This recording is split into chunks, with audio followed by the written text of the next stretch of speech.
is Kiku Canto from Spain.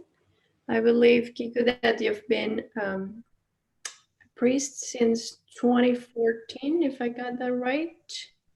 Yeah, 2013. I got that. I put it wrong in the bio. Sorry. There is no right and there is no wrong. So we couldn't be happier. I believe the title of your Dharma talk is The Zen of Right View. Yes. Okay. Thank you, Sean. I want to be able to see you while I'm going to adjust my gallery view here.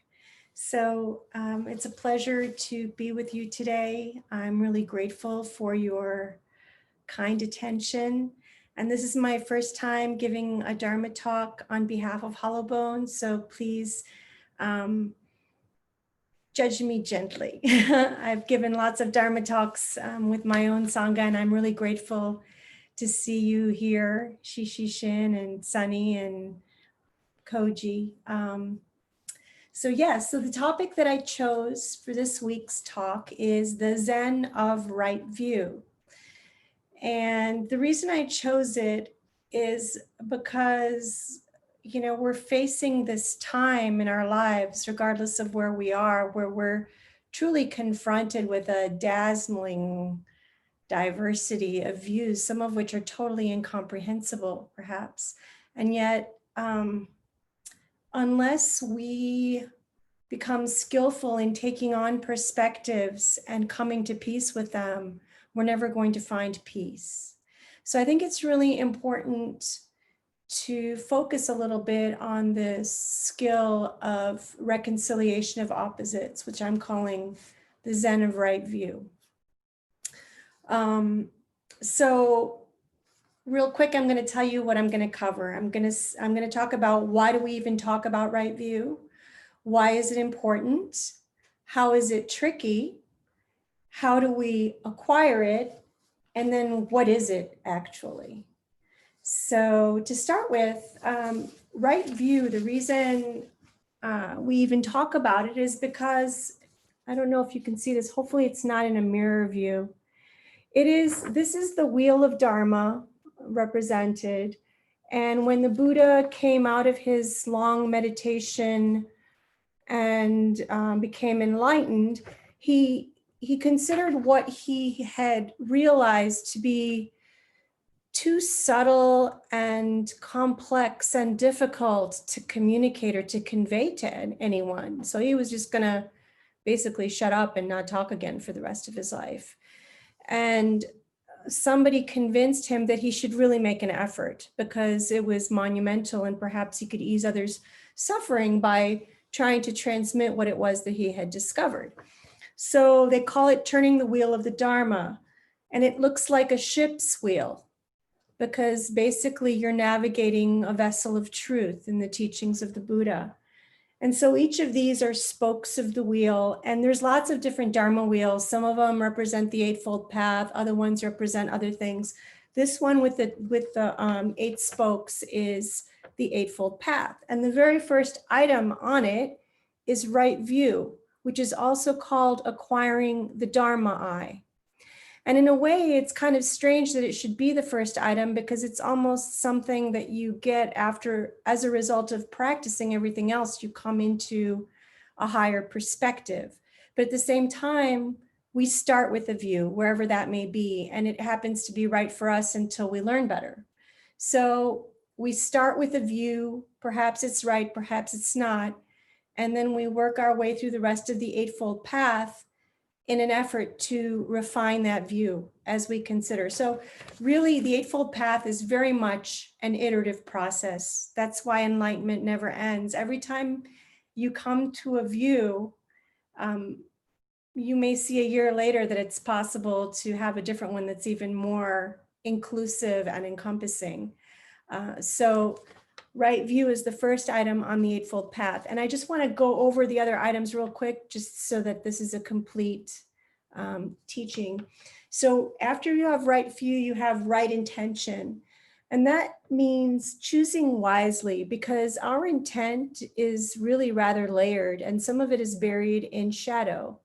if you've heard of the Jungian shadow or integral Zen, the concept of shadow is something that we learn to obscure in ourselves because it's considered to be unacceptable.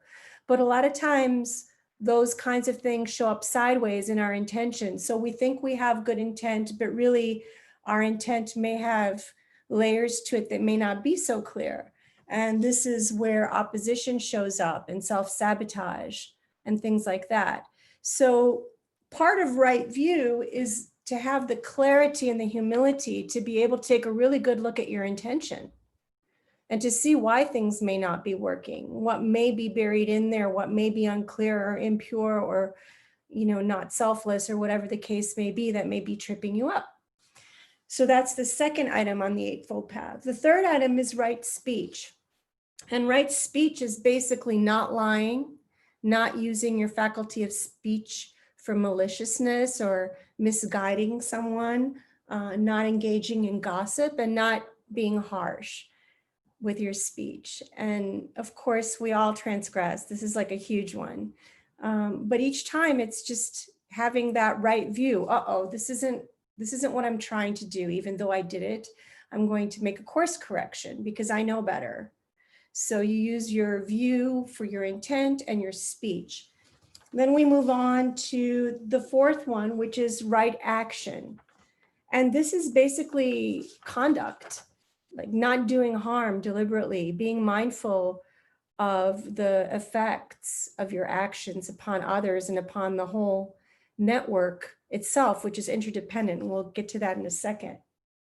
And when you have right view, right action can almost feel like being in the zone. You don't even have to think about it. You just know what to do. You know what the skillful means just come. And that's a result of being absorbed in right view. So then the next item on the Eightfold Path is right livelihood. And this is one that gets a lot of us. And one thing about this past year in pandemic, it's been a forced retreat. It's really forced us to take a look at how we spend our time and what we do for money. And, you have a choice. I mean, it may be a very difficult choice, but you have a choice to take a really good look and see whether your way of earning your livelihood is actually a service or if it's detrimental. And if it's detrimental, what can you do to make it less detrimental? What can you do to make your work an act of karma yoga, a service, instead of something that you're doing for commerce, and thereby perhaps not being as right with your intent or right with your view when you perform your work. So right livelihood is a really big one in today's day and age. The next one would be right effort. And this has to do with guarding your sense doors. What you see, hear, smell, taste, touch, what media you take in. You have a choice. And a lot of times we find ourselves like programmed automatically just going through a series of motions on our phones or something because it's a habit. And this is an opportunity to stop and take stock of that and to clarify your effort. What are you trying to do and how much time are you actually wasting spinning out on stuff? So also right effort involves, what are you clinging to? What do you have an aversion to? So with right view, you can really take a look at that and you can remind yourself to make that choice every time. The next one is right attention, also called right concentration. And that really has to do with focusing on the right things and having a proper meditation practice, not one where you're, sort of blissing out perhaps in subtle states and forgetting to return to your base of attention. Not that there's anything wrong with, going with your meditation, but just a chance to take a look at it and make sure that what you're doing is what you're supposed to be doing. And then finally is right samadhi. You can't really go wrong with samadhi, but I think what this means here is that there's a particular depth of samadhi that's sought after. The deeper you go, the more right your view is going to be, because samadhi is really the key to right view. Does that make sense? Does anyone have any questions about that so far? Okay. All right, so that is the Noble Eightfold Path. And like I said, it's an iterative process. And that's why we talk about right view, because it's one of the first things that the Buddha, well, first is the Four Noble Truths, and then the Eightfold Path is, follow the yellow brick road. So then, oh, I forgot to talk about the categories. So real quick, right view and right intention are in the category of wisdom and insight. Right speech, right action, and right livelihood are in the category of moral virtue. And right effort, right attention, and right samadhi have to do with meditation. And you may ask yourself, how do we practice that in Hollow Bones? I haven't really seen this explicitly laid out, but in fact, the Sutra Manual is an exercise in these things. The precepts are basically the morality part. The Awakened One's vow is essentially right view. The four awakened vows are a result of having right view. So you can go through and take a look at the sutra book, and you can apply it to the Eightfold Path if you'd like to do that, and you can see where it all fits in together. So then why is it important? Well, without a proper view, you don't know where you're going. You could go off the path, you could crash into something, you could, do yourself in. So right view is really essential for navigation, for being able to use the other elements of the path to keep yourself, in the right direction. But like I said earlier, it's also important in order for us to be able to reconcile on every level the diversity of views. I mean, within each human being, there are at least 12 personalities. That's like integral psychology.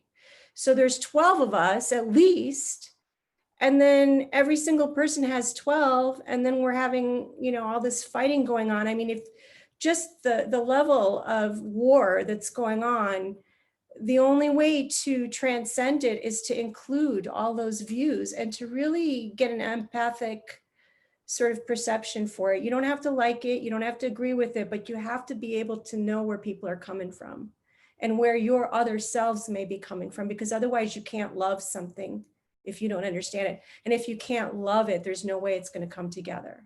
So unity really is the goal. And that's why we're talking about right view.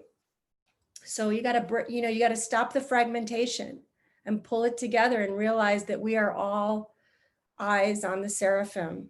We are all part of the one mind, regardless of how atrocious or wonderful, we all may be. And then why is it tricky? Well, I don't know if you guys have ever felt stupid, but I feel stupid like almost on a, several hourly basis when what I thought was correct turns out to have been like, oh, so wrong. And so at first it's hard because it's hard to admit you're wrong, but once you've been wrong so much, it's hard to believe that you might be right. So there's this double side to it. It's like, do you have the confidence to know that you're finally, you've got clarity on a particular issue or a particular reconciliation? So there's this constant refinement and testing that has to take place. And there's this great speaker. His name is Ray Dalio. He's a guy in finance out of New York, and he gives some great talks, great inspirational stuff. And he talks about how you need to test your views. You got to always admit that there may be a chance for them to be refined in some way, but it's important who you choose to give you feedback. It's important that you choose someone whose perspective is at least at your level. So, that's a practice of discernment. You have to figure out who people are, because if you ask the wrong person, you can get the wrong advice and it can set you back because you were right and you thought you were wrong, for example. So that's just something to point out why it could be tricky. Also, right view, it's not something that can be held like an opinion. You kind of have to check in at every given moment and take a reassessment, take another look around. It's constantly changing because that's the nature of samsara. I mean, there are certain axioms like the three marks of existence, universally true. You know, there is no self, pain is a given, and everything is transient. That doesn't change. But within that, everything else, you know, at any given time, it really deserves another look. So that's another reason why it can be tricky. You can't allow your view to become an object of attachment that leads to suffering, according to the Four Noble Truths. Whenever you become clingy, even to something that you know is right, it's no longer experientially true. It's an idea of something you think is true. So you really, you know, to be honest, you got to feel it. You got to see it every single time. And then if you're not, you know, go back to the practice. I say you, but I'm really talking to myself here. So that's how it goes with these Dharma talks, right? We say what we need to hear. Okay, so let's see. So yeah, you have to be careful that your view doesn't degenerate into a, you know, like an axiom or a doctrine or some kind of self-righteous opinion or whatnot. It's a tool for discernment, and you really have to, you know, just know how to use it. So then how do you get it? So according to, okay, so you don't have to listen to me. You can actually go to the source, which is this book, The Middle Length Discourses of the Buddha, Majjhima Nikaya, translated by Bhikkhu Namimoji.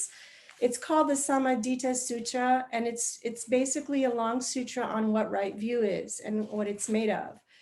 And I don't have time, plus it's pretty deep, so I don't have time to get into it right now, but I encourage you to take a look at it to see what Shariputra, it wasn't the Buddha, but Shariputra actually who gave this lecture, what he has to say about right view. It's very interesting, and sometimes it's counterintuitive.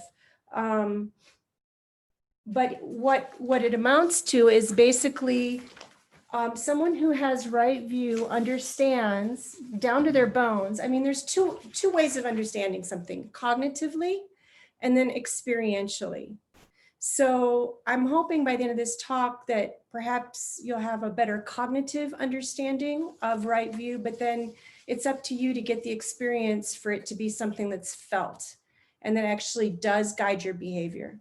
So basically, Shariputra said that someone who has right view, first of all, understands the Four Noble Truths and then understands the concept of dependent origination. These two things together, if you understand them in their total implications, lead to right view. So what are they? Four Noble Truths: everything that lives suffers. Basically, we have this illusion of separateness, and there is the suffering of pain, the suffering that comes with change, and the fear of death, which causes us to suffer. Then the second noble truth is that there is an origin, a cause to this suffering, and that cause is either clinging or aversion. We either want to hold on to something or we want to avoid it. And that's where the suffering comes from. The third thing is that suffering can be transcended. It can be let go of, it can be released. It can be, you know, you can rise above it to the point where it's so small that it doesn't have the same impact. And the means for that is the Eightfold Path that we just went over a moment ago, of which the first item is right view. So it's kind of like a bootstrap operation. You just have to go with it and start wherever you are and just, you know, a lot of stuff in Buddhism is like that. And then dependent origination, I'm not a physicist, but I think this is quantum entanglement. And it's the idea that nothing exists in a vacuum. There is no absolute. Nothing is permanent. And everything arises simultaneously, is interconnected and affects each other, like butterfly effect. So it's just this great big net. You know, I don't know if you guys saw I Heart Huckabees, the blanket. I don't know, that's one of my favorite movies. So, so this is, so when you understand about suffering and you understand the interconnectedness of every aspect of existence and beingness, and you understand it really, really deeply, then you're able to come up with something like the Awakened One's Vow. Or then you can read it and really feel, yeah, those waters, they're alive. Those rocks, they're actually alive, you know? So let's see.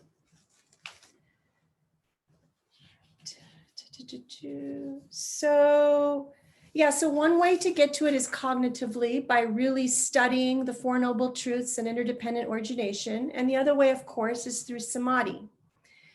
And the reason we say right samadhi, I think I have a moment to get into this, is because there are lots of different kinds, not lots, there's a finite number, but there are different kinds of samadhi.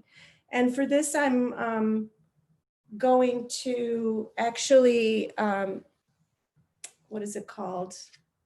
This is before Buddhism. So the Buddha was part of this Vedanta tradition, whatever.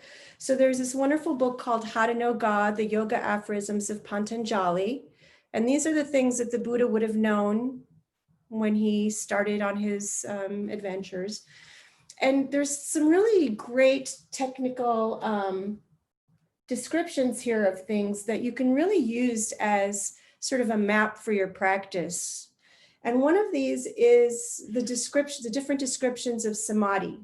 So I just want to read this one thing because, and I could be wrong, this is just my intuition. I believe this is the kind of samadhi that gives you the pinnacle view, the one that once you see it, you don't forget. Because there's a lot of times that we will go in. I've had a lot of samadhi experiences, but inevitably, although I may return to a higher resting state than I was before, I haven't actually busted through to the point where I could call myself enlightened. But I think that you can, and this is one of the ways that you would get there is through this particular type of samadhi. So it says here, it's the mind becomes one-pointed when similar thought waves arise in succession without any gaps between them. It has been said that if the mind can be made to flow uninterruptedly towards the same object for 12 seconds, this may be called concentration. If the mind can continue in that concentration for 12 times 12 seconds, which is 2 minutes and 24 seconds, this may be called meditation. If the mind can continue in that meditation for 12 times that, which is 28 minutes and 48 seconds, this may be called a lower samadhi. And if this lower samadhi can be maintained for basically 5 hours, 45 minutes, and 36 seconds, we're talking about like uninterrupted flow, this will lead to nirvikalpa samadhi. And the thing is, you can't know unless you've been there, because if you're in nirvikalpa samadhi, you don't know until after you come out. So if you can get your meditation practice to the point where you can be absorbed for 5 hours and whatever amount of time, I mean, maybe before that too, but this is I'm promising myself that if I can just get my practice up to this level, that it'll be, you know, like the no turning back breakthrough. Anyway, take it or leave it. It's just my particular take on the matter of what right samadhi might mean for right view. So what is it? How much time do I have here? Okay. So I'm not going to read this little story I have. There's a Chinese story. It's basically, is something good or is it bad? So you can take an event and you can look at it from one perspective and it's good or bad, and then something else happens and it reframes your former perspective. And you're like, oh, well, that was good. And then the next thing happens, like you're like, wait a minute, that first thing was definitely, it looks bad. It looks like it was bad now. So there's this not knowing, and you know, that's one thing that we Zen people are really good at. We're able to hold our balance even though we don't know. You know, even though we don't know the outcome of something, we don't know the purpose for something, we can just stand in cognitive dissonance without falling apart. And that's really important, because every time you get a view correction, cognitive dissonance is a direct result.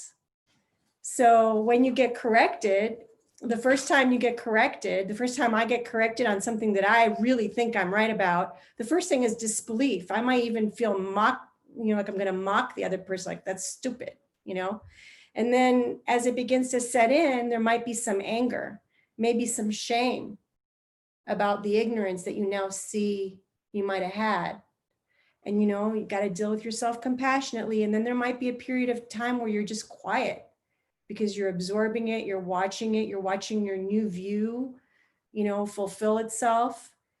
And then you acknowledge it. And of course, the last step is trying to convert everybody else and let them know that they're wrong because you found the newest right view.